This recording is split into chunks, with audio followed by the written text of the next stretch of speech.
Okay, you have your 6 words, and now it's time to put them into a poem. First, though, rearrange them so that they're in this order: adjective, noun, adverb, present tense verb, adjective, noun. Now, fill them into these blanks. If you've ever done a Mad Lib, you'll be familiar with the concept. This time, the product is a surrealist, exquisite corpse poem. Here is one tapping into creativity without the benefit of conscious thought. The alabaster cat slowly draws the noisy collage. Another. The slippery sock foolishly swims the greenish fish. Don't they paint amazing and strange imaginary mental pictures? An exquisite corpse poem is evocative on its own, but could also lead to some very interesting artistic interpretations.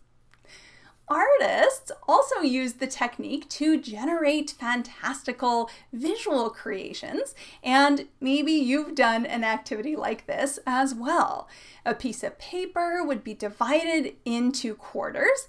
Everyone would start at the top, drawing a head, then fold the paper over so the head was hidden.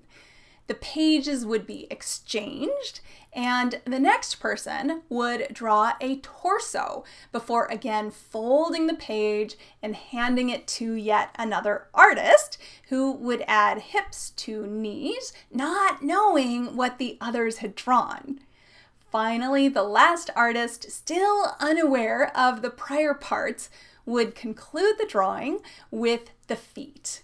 Your textbook includes this fantastical creature by Yves Tanguy, Jean Miro, Max Moritz, and Man Ray, created using the exquisite corpse technique. This inclusion of the element of chance should remind you of the Dadaists. And after the end of World War I, many former Dadaists shifted to Surrealism. One of them was Jean Arp, whom you might remember from his collage arranged according to the laws of chance. It bears striking similarity to another of his artworks, this one called Objects Arranged According to the Laws of Chance, or navels. Navels can refer to navel oranges or to belly buttons. These biomorphic or life-shaped objects reflect both interpretations and bring us to one of the 2 strands of surrealism: biomorphic or abstract surrealism.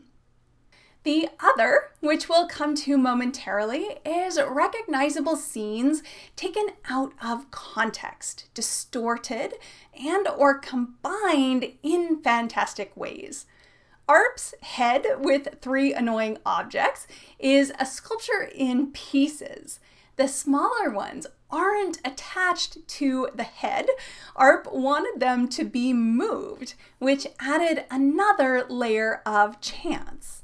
He said they represented a mustache, a mandolin, and a fly, but of course the work is very open to interpretation. Max Ernst's surrealism and painting also includes biomorphic shapes and dreamlike imagery. The center of the composition is dominated by a strange creature that looks vaguely bird-like and with sections that resemble human anatomy. A curving neck, or perhaps even a serpent, extends from the right side, culminating in what might be a head with a beak or a hand holding a paintbrush. Jean Miro's Carnival of Harlequin similarly started with chance, drawings he made in a trance-like state brought on by hunger. Take a moment to examine this painting using the link I've provided and take an inventory of everything you can see. How does this connect to surrealism?